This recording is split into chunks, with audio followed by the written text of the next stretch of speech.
Is Victor, are you with us? I am. So we all ready? I think we're ready to go. Yes, sir. Take it away. This is Councilman Victor Jones, Board Chair of the Public Safety Committee. We're now beginning our August 19th meeting. Our only item on the agenda is to hear from the chief about a hotel situation in High Point. Chief is on now. Here in attendance, I've got obviously myself. I think I've got Councilman Moore is present in the City Hall chambers. Yes. And who else do we have? Councilman Pro Tem, Mayor Pro Tem Williams, Councilman Johnson, and Councilwoman Peters, and a host of staff. Okay. Chief, I'll turn the meeting over to you and tell us what's going on. Thank you. All right, Travis, I appreciate it. Travis, let me give a little introduction first. Okay. This issue has been raised by a member of council as well as several citizens. This particular hotel, we've been keeping an eye on it. Several years ago, I think, 2 years ago, Chris, Reggie? Almost 3 years ago, we had to take considerable action with them. They made some improvements, if you can put it under the heading of improvements, but it looks like there's still some issues down there. We've got our interim police chief, Travis Stroud, will be talking a little bit about some of the police department's concerns. But maybe first what we do to kick this off is I'll invite Reggie Hucks up. Reggie can give a little bit of history on the facility and also talk about its current condition.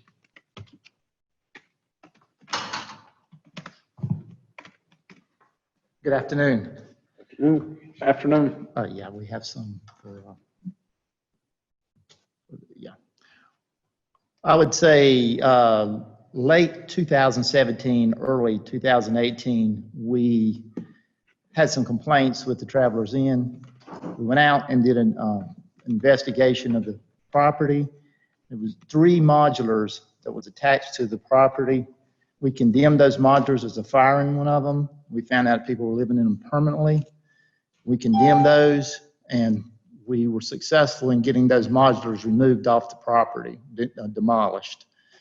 We also looked at some property on the body of the hotel. There's this one particular storage unit used to be a restaurant. We cited that as well. Later, we went back and looked at the hotel rooms, and we found out that there were some people living in the rear part of the hotel. We found hot plates, drop cords, just everything that marked that people were living in them. So we were using the building code. We gave them an order to take corrective action. Chris Weir was alongside with us. We made them remove the drop cords, get rid of the hot plates, and we told them no one can live here. It's a hotel, R1 occupancy. But of course, you know, we met with Mr. Khan, the owner, several times during this whole process. But of course, things, you know, will move back the way he'd been operating. So it's a continuous struggle. Lori was out there with us. We cited him on the zoning side as well as the building code side. Lori, you have any input on the housing situation out there? Well, I mean, you can come up later, but I mean, she was there with us. So we know that it's an issue. We've done our best to put pressure on them to keep it a hotel, but the real issue is they're not treating part of it as a hotel. They have people living there, and that's been what we've been working on. What about The restaurant, that's a picture of the restaurant there. The restaurant is being used as a storage facility, and we've ordered them to clean the restaurant out. There is some leakage on the roof. We haven't yet condemned that, but we may end up condemning that part as well. We did give them a chance to clean it up, but it's full of everything. And we got to go back with a reinspection to see where that is. Who owns the property? The gentleman's last name is Khan. Okay. And has he owned it a while? Well, I've been here 4 years and he's owned it the entire time I've been here. Do you know what the length of time it comes? Is he current on his taxes, Lori? Is he current on what? On his taxes? I don't know, I would assume so, but I can check. Did you say he's local? The owner's local? I think they're out of Greensboro, I think, but I'm not sure. He's been up here at least 3 times. Yeah, the Con Hotel family owns about 14 hotels in the Guilford County area. What are the other ones like, Victor? Actually pretty nice. Fairfield Inn up the northern side of Greensboro. There's one in your ward that they just bought, Budget Inn last year. They did a really good job on renovating that one. This may be a relative of the ones that I know. They're on the hotel association with me. Some of the family, I don't know. This might be a cousin. I don't know what the relationship is. I'm happy to look into it for us. That was going to be my question. Is he is the owner and operator of this location? Yes. So I know a couple of, I don't know, I guess it was like a couple of years ago, because I'd gotten a lot of calls and complaints on this, and I requested a call report. I guess, do you remember that, Randy, when I requested a call report from the chief? Travis is supposed to be. Okay. That's all I have right now. Thank you, Reggie. Thank Yes, you. sir. So I'm sorry, can I have one more question? Reggie, so do the rooms itself pass code, other than the drop cords and stuff, but do the you know, the carpets and the bedding, and I don't know what hotel codes really look like, but do they pass codes? It would fall under existing building code, and as a hotel under existing building code, we didn't find any major violations as a hotel. The issue we found were the hot plates, the drop cords, all the stuff they added to live in these places. Okay. So beyond that, it was in much better shape than the modulars we had condemned. So we didn't see a lot of places where there was rot in the floors, the bathrooms are coming apart, that kind of stuff. Okay. Any appearance of drug use and prostitution occurring in the area? We did see syringes on the ground. Okay. Syringes, and that's, as far as that goes, that's about it. Okay. We still got the chief. The chief's still gonna address it anyway. Yeah. Okay, thank you. Thank you.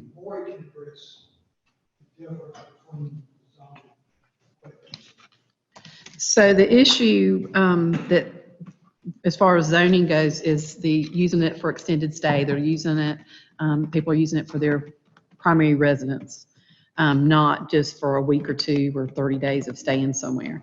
So the definition in the code for a hotel or motel is a building or group of buildings which sleeping accommodations are offered to the public and intended for temporary occupancy on an overnight or short-term basis. Accessory uses may include restaurants, which is, you know, what they had there, bars, offices, and on-site recreational facilities. Some rooms may include an in-room kitchen, dining, and laundry facility. But what they're operating currently as, for the majority, we went out there, I think it was yesterday morning, and did a survey. Michael Pettit with PD had provided me some information, and then we went door to door yesterday. 23% out of the 60 rooms that we documented, some were like storage rooms and things like that, but ones that had room numbers on them. We documented 60 rooms, and 14 of those had people staying in there for longer than 2 weeks. One person was there for 14 years, and his wife worked in the office, but we had others. So there's several concerns out here, and I think I voiced it in a different meeting. I don't know if any of y'all were in it. I know Greg Ferguson was in one I mentioned, because there are people who live in there that have small children. There are people who live in there with health issues. So they're operating as a single room occupancy, which is a building that provides rental accommodations to tenants in more than 5 individual rooms for periods of 1 week or longer. And the rooms may have cooking facilities and private bathrooms, which this is not zoned for that. And Lee, are you on the call? So this information, is in the planning, the development ordinance that Lee Burnett oversees. So that's why I was gonna ask if he had anything to add. And like I said, when we went out there, some people didn't answer the doors. Some people were obviously there. Some were vacant, and we documented that as well. But it ranged. Some people were there only for 1 week, and some people were there, like I said, I think the longest was 14 years. And his wife works there, but they have 3 children who live with them. So that's a concern that I have. But with PD, what Michael had provided to me was 26 people out of the information that he'd run. I think for the last year, 26 people had listed that as their primary residence when they asked them for that information. So that's some information we would gather to use as a case against them as well.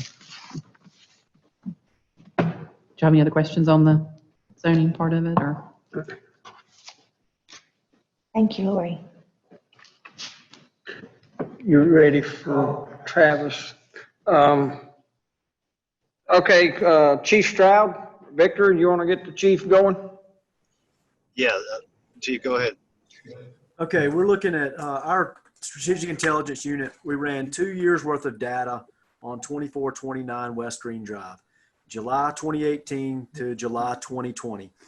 We have answered 481 calls for service at that location. And let me clarify on the calls for service. They can come in different ways. Those can be calls to 911. They can be calls to the not emergency number, 883-3224, goes to the same communications center, or a call for service may be generated by proactive officer activity. Our guys may be out there on the ground and they signal one or start a call for service. So 481 calls for service over a 2-year period. During that time, we've made 75 arrests at that location for various charges, 138 total charges out of those 75 arrests. Of significance, we've had 14 heroin overdoses, which includes 1 heroin OD death on the property. We have a litany of calls. Looking back in our computer-aided dispatch, we started that in 97. We've answered 6,595 calls at this location, 2429 West Green, since we really started tracking where we were going and answering calls. And it is, you name it, whatever call class we have, it's in here in this list. We're talking about 6,595 calls, everything from suspicious vehicles, assistance, subject down, medical calls, motor vehicle thefts, assaults, public disturbance, trespass, domestic disturbance, sexual assault, drug related. Again, you name it, we've answered at this location. So a significant number of calls. I did highlight several calls, some assault with a deadly weapon calls, robbery, burglaries that happened down there, assault, hands, fist, feet, a stabbing. So we've seen it all down there over the course of the years, but we're only talking about the last 2 years in the major portion of that data, which is 481 calls for service. That is significant. Now, recently, especially over the course of 2020, we have really tried to focus on some of our hotel motel interdiction. We were seeing a lot of our heroin overdoses. The upticks were coming at some of those locations, which includes 2429 West Green. But to be fair, other hotels were just as evenly involved. So we started a hotel motel interdiction initiative, if you want to call it that, to help try to tamp some of these things down, with the Travelers Inn Express being one of those spots. Any questions for me specifically on calls for service or what we're dealing with down there? Chief, I got one. Can you repeat the number of overdoses you called out a little bit ago? I can. And again, it's the 2-year data, July 2018 to July 2020. We've had 14. We've answered calls. I'm sorry. We've answered calls for 14 heroin overdoses, which includes 1 death. Now, to trace back further, I would have to drill down a little further in the notes. Because I was curious about how many of those you had to Narcan. I could probably get that between us and EMS. I'm sure we have deployed Narcan there. I'm sure that Narcan has been self-deployed there. I had a meeting with our GC Stop folks yesterday, and they gave the percentage. It's only really only a minor fraction of overdoses are actually reported to the police. Most of them go unreported. So we got 14. There's no telling how many we actually had. But I could probably find the Narcan information, just not right what I'm looking at right now. Thank you. Yes, sir.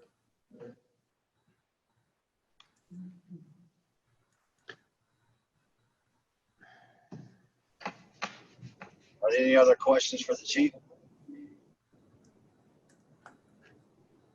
Chief Stroud, this is Britt Moore. When you see a location like this, and you mentioned others, I mean, that seems pretty exorbitant amount of resources having to be deployed to one area. Would you concur to that? Yes, absolutely. I mean, that many calls for service, and with the limited resources that we have and the overall calls for service across the city, yes, I don't like allocating this many people to one spot or one thing. But this is where the advantage, I guess, somewhat of COVID came into. A lot of our court activities were shut down, or they've been shut down for a while. So all of our guys that were showing up for court dates, all the teams that were showing up for court dates, they were going to be here for 10.5 hours anyway. We put those groups onto the hotel motel interdiction side of this thing, so they could go up and force down there. So we really and having them, what is it that they're able to do outside of just a quicker response to the problem? Well, first off, they'll get any of the calls for service. They will handle it those. But a lot of this is going to be self-initiated activity. We do have quite a bit of drug activity that's happening in the parking lots of these places. You know, they're trained. They know what they're looking for. We have had several. We get specific complaints then through Crime Stoppers and other spots. They'll go out and do knock and talks on those rooms. Some of them are fruitful. Some of them aren't. They just don't come up with anything out there. But it's more become we're trying to make a presence down in a lot of these hotels because our presence simply helps drive away criminals. That's just the way it works. Right. Thank you. Yes, sir. So Chief, this is Councilman Johnson. Quick question. So out of the other hotels that you guys are working with, this would be in your opinion, would this be the worst one? My opinion, no, not right now. I think not right now. If I were answering honestly, it is a problem, but I'd have to rank at least one other ahead of it. Okay. Which one is that? Hotel NC on Brentwood. Okay, I thought it would be either that one or the Cloverleaf Hotel, so. Cloverleaf is a pretty good. It generates a lot of calls for service, but from our commander's log on a weekly basis, Hotel NC shows up the most. Everything that makes the commander's log is pretty heavy. Those are the things we need everybody to know about from our command level so we can address it. So if it makes the log, then it's pretty significant. And I would say 2000 Brentwood comes up quite a bit. But yes, you are correct. Southwest Cloverleaf is a high flyer as well. Yeah. Okay. Thank you, Chief. Yes, sir. Okay, if there's nothing else for the chief, Randy hasn't stepped up. Do you have something to say? Well, I would suspect that your next question is, what can we do? How do we address the issue? Yeah. So I'm not sure whether there's anyone from legal on this call or not, but I think we're going to have to get with legal and do a holistic approach. You've heard that we have building inspection issues there. We would have to give them a minimum of 60 days to address the issues before we could really take any substantial action there. Fire has some issues, but we'd have to give them a period of time. You've heard the zoning issues that we've got where they're using it they're not using it as intended, as the zoning intended. It's supposed to be a short stay facility, and they're using it more as a long-term facility there. So again, there's a process that you'd have to go through to be able to address that and give them a period of time to address that. And you've heard the chief's concerns, which may be the most pressing of all the concerns there. So I think probably what we're going to have to do is get with legal and see what we can do what's our fastest remedy to address this? I know in Greensboro that they've had several situations like this, and they've actually went out, I think, and purchased the facility to put them out of business. I'm not recommending that. That's not what I think is our next course of action. But what we do may not be very quick, and it may not be inexpensive. So we've got to look at all. We'll get with legal as soon as possible, and we'll pull in all the departments that you've heard today, and we'll see what we can do. What's our quickest and best way to address the issue? And then you'll get to us. And we'll be glad to give you an update. Yes, sir. And if you would, Brett, put some kind of guesstimated figure on it, because you mentioned that it won't be, inexpensive. So put some kind of figure with it. Once we have a handle on it, we'll be glad to. Yes, sir. If I may, are you finished? Yes, sir. Mr. Hook said that, I think you said that Mr. Khan had actually been up here maybe 3 times in X amount of time. Okay, so when he's here, he's fully aware of everything that's going on. Has he addressed it? Has he admitted it? Has he said, I'm trying to do this or that? He's very hard to talk to. He's evasive, and when you pin him down, he'll say things like, I'll fix it, I'll fix it. He doesn't give me any kind of specifics. So we were fortunate that I didn't have to bring the module to city council. We actually got him to do that. It took a lot of pressure. Mm-hmm. So he's kind of tough to do. He's not very forthcoming. He doesn't say a lot. Well, then I highly agree with Randy. If that's the way he wants to deal, then we need to look at our legal options at this point when you've got the activity going on at a place he owns. If he's not going to be forthcoming, then he might need to be pressured to be forthcoming. Yeah, the city may have to take some legal action to get it to the point where there is some resolution, one way or another. And hey, this is JOANNE, your city attorney. Absolutely right. The last time that we visited this issue, I don't think we had the stats that we have heard discussed this afternoon. So that's going to be helpful for us to move forward. However, as Randy said, it's a slow process. The fact that Greensboro actually went out and purchased some of these properties should indicate to you how difficult legally it is and how expensive it can be as well, and just how slow the process can be. But, we'll all get back together, of course, and get back with you and support everyone. Mr. Chairman, Councilman Williams, I'm going to ask Randy a couple of questions. Number one, I do want to add kind of ask that question. Just if we can try to remember, somebody living in an apartment for a hotel room for 14 years. And then the other one's the long term. That may be something we want to kind of keep an eye on, even maybe talk to some of our partners, talk to housing authority or something to try to help us if we would move them out, and especially if it's something, and you said it's going to take some time. So hopefully we'll be through the COVID situation, but if we are not completely through that, we're moving some people out of there by process of our law or ordinance, that needs to be a consideration, I'm just saying, in that part. And the other thing is, when we get through this process, can we kind of uniform this puppy, our response to this as much as possible? I know it's going to have to deal with each individual, but if we could uniform it so we can address other properties like the one by Walmart, like the one on Brentwood, I think that'll be something that should be one of our goals moving forward when we address this one property. Okay. That's it. Yeah, Yep. I was thinking that same thing, Chris.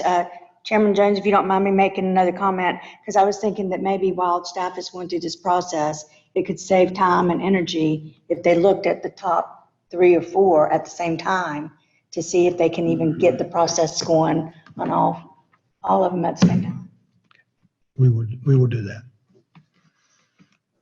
And this is the housing of last resort for some of these. So we'll certainly keep that in mind and try to bring in some partners to assist in any way we can.